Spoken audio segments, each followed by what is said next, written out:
Hey, how's everybody doing? This is Ken Kavolis with Sourcefront Capital, and in this video, I am going to go over the investment opportunity for the 6-unit property in Plainfield, New Jersey. So far, you have probably seen this deal package that I've sent you, so you can take a look at this. And then in this video, I'm going to go into a more in-depth breakdown of the investment so you have a better idea of what it is. So I'll start here. This just goes over the general numbers for this investment. So as you'll see is the debt coverage ratio. In this opportunity, the debt cover ratio is a 2.34.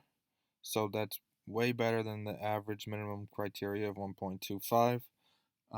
If you don't know what the debt coverage ratio is, it basically is how much income you have after you pay your debt service. So if we were paying at $1,000 a month in mortgage payments, we would have 2,340 in income. So we would have 1,340 left over. So average annual return, the minimum criteria is 17%.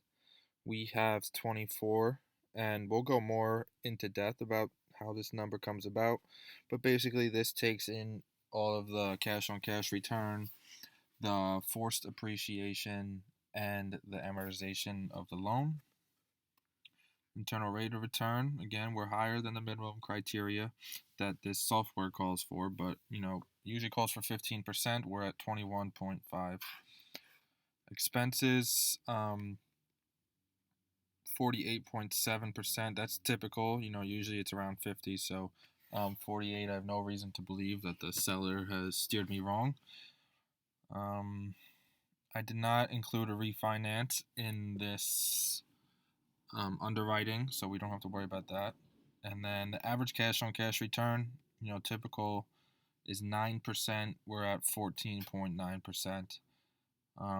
Replacement reserves and repairs and reserves, I lumped these together, so I included 60,000 for repairs, and basically we're going to repair the kitchens and bath in 4 of the 6 units. So one of the units is already renovated, and then the other one is actually owner occupied, who has agreed to just pay $13.50 in rent right off the bat without renovations. But we'll go more in depth about how we're going to go about this later. Cap rate, at resale, that's usually what you want to underwrite for, is what you're selling for. So we actually have it higher, which means I've been conservative in what we're going to sell it at.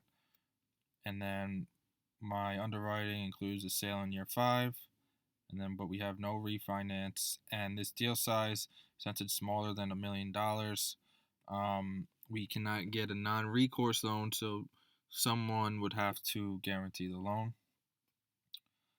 And then this is the executive summary, which you'll find on the deal package right here. The city, it's in Plainfield. So describe the problem with this property and my solution. So the rents are low due to lack of management. They've owned it for a while, and they've kept up with renovations. They've done basically minimal work. If any of the tenants ask for something, they do it, but they never got to increasing the rents. So they never really wanted to deal with that part of the business.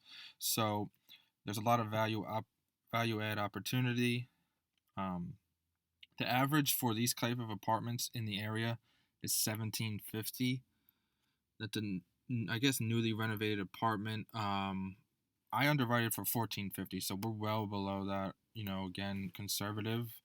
And I found this out on rentalmeter.com, and I've talked to other landowners, property owners in the area who've confirmed the same.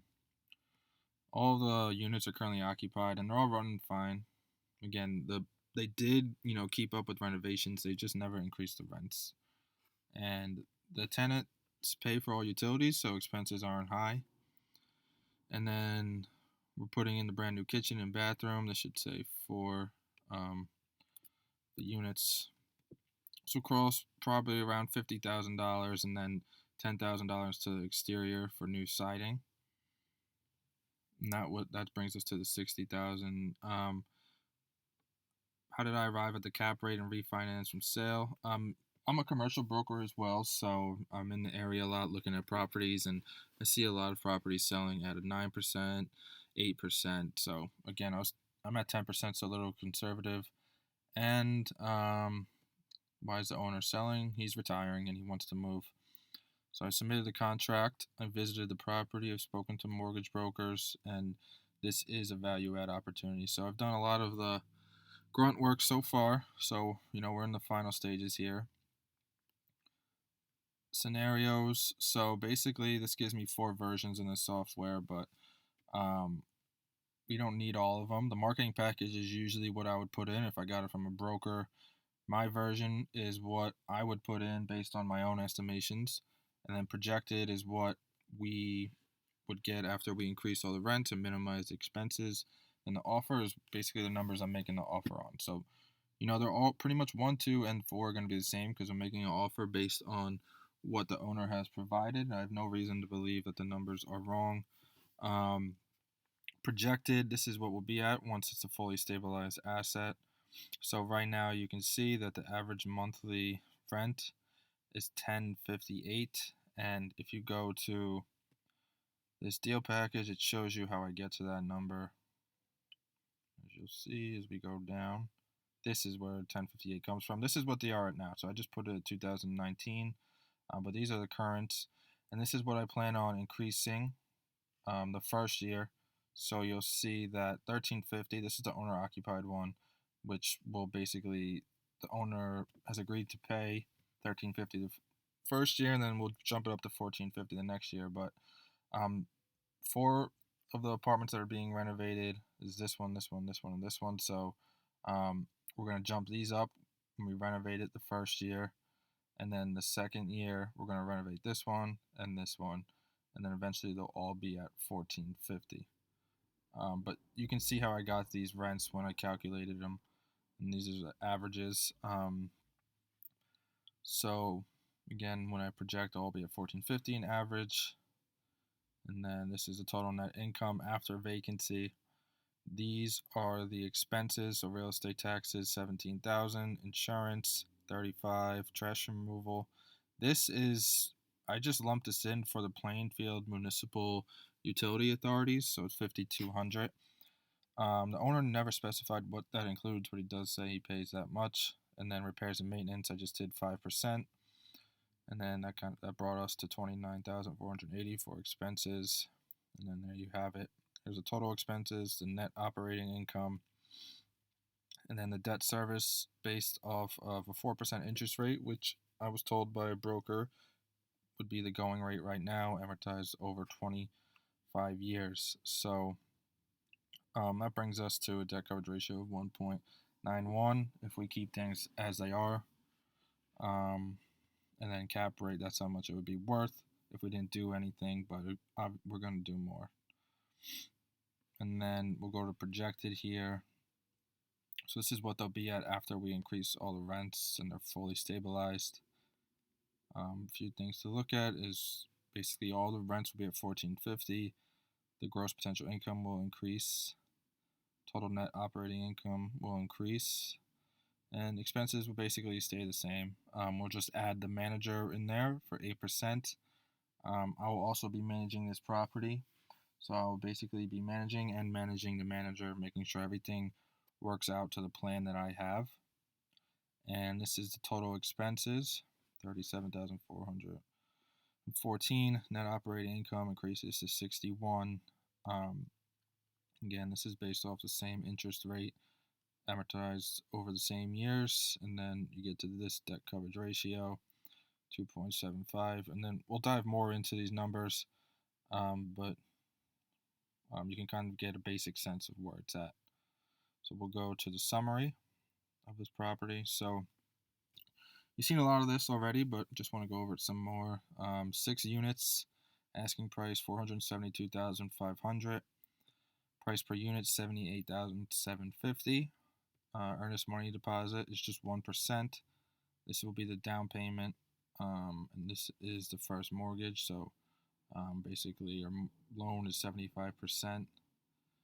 At the interest rate, that I was provided by a mortgage broker, amortized over 25 years. No second mortgage. And here we go. The closing costs, typically around 5%. I have a little higher just to be conservative, but 26,961. Acquisition fee to me for putting the deal together, just 1%. And then repairs and reserve of 60,000, which I went over how we will break that down and spend it. And then cap rate at resale, I think we could get higher, but again, being more conservative here. And then this is just year one that I went over.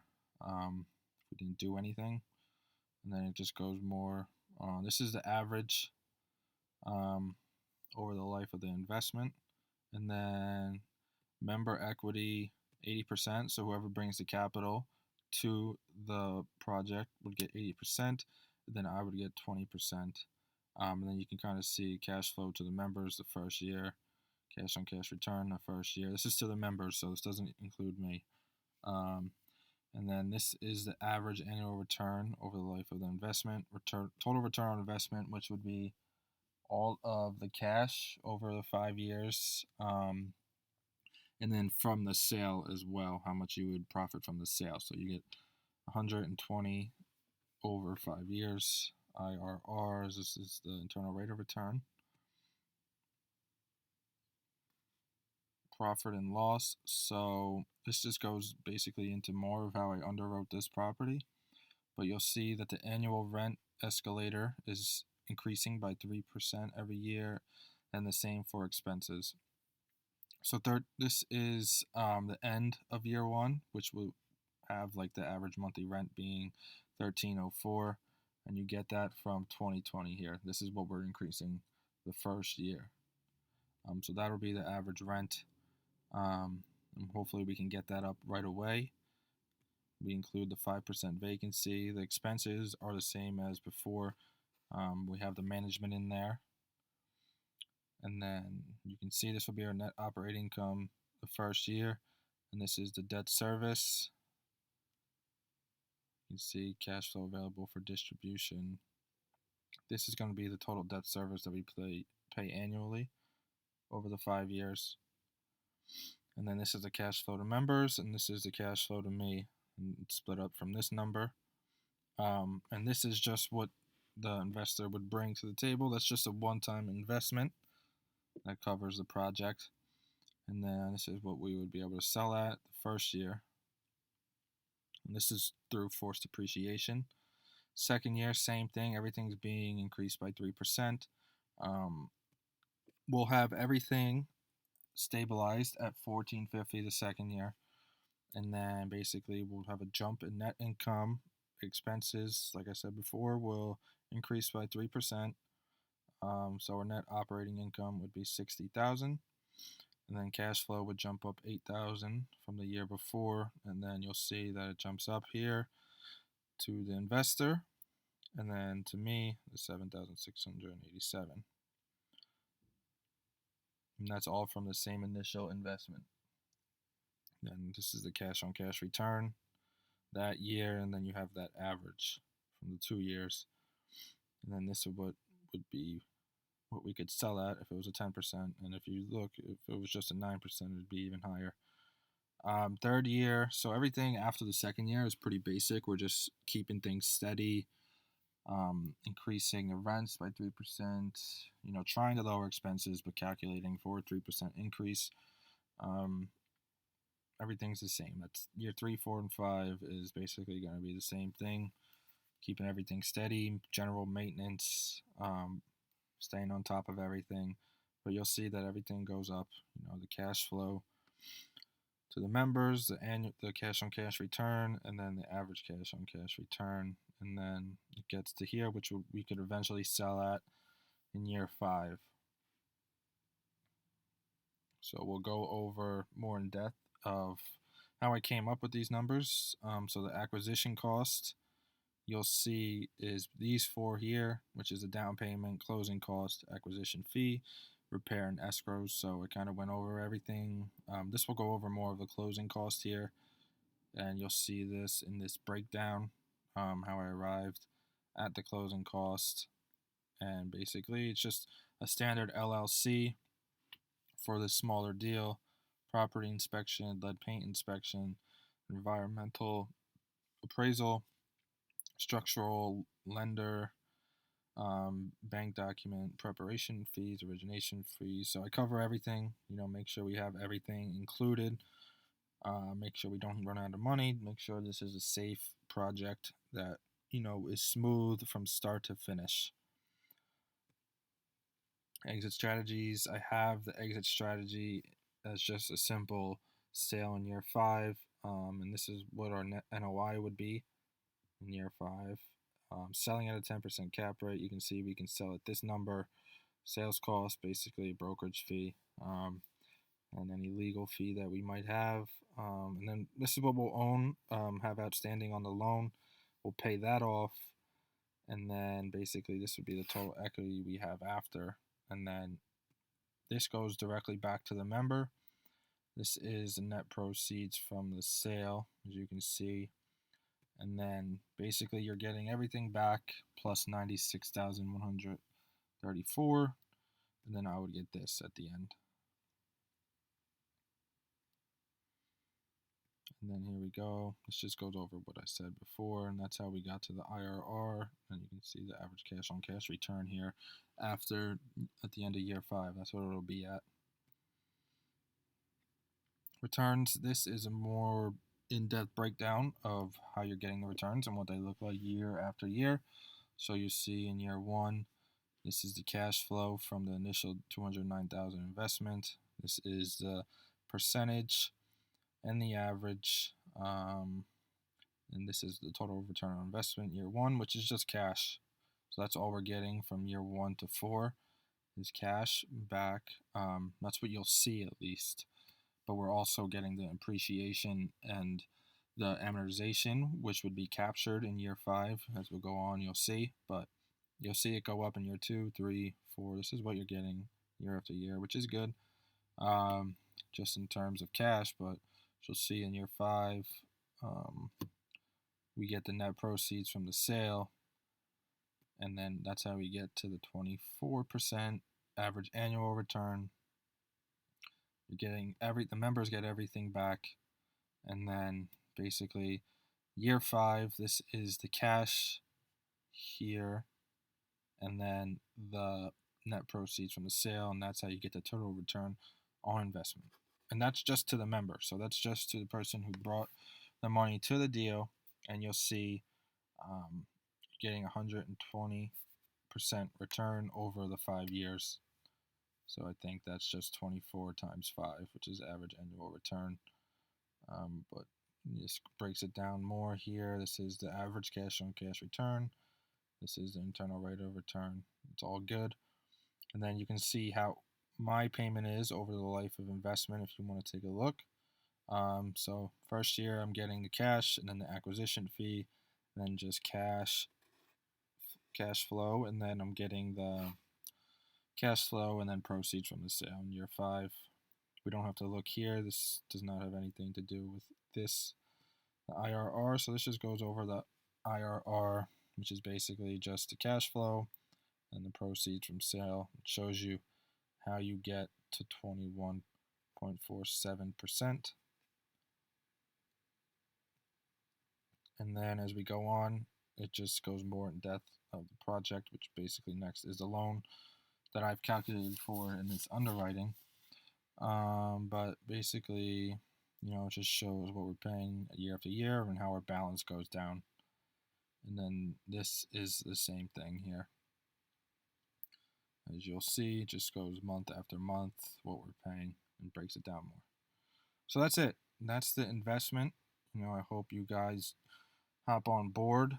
If you have any questions, you can go to my website and check us out. You can give me a call on my cell phone, or you can call this number. I'll answer either one. But this is my website, Sourcefront Capital.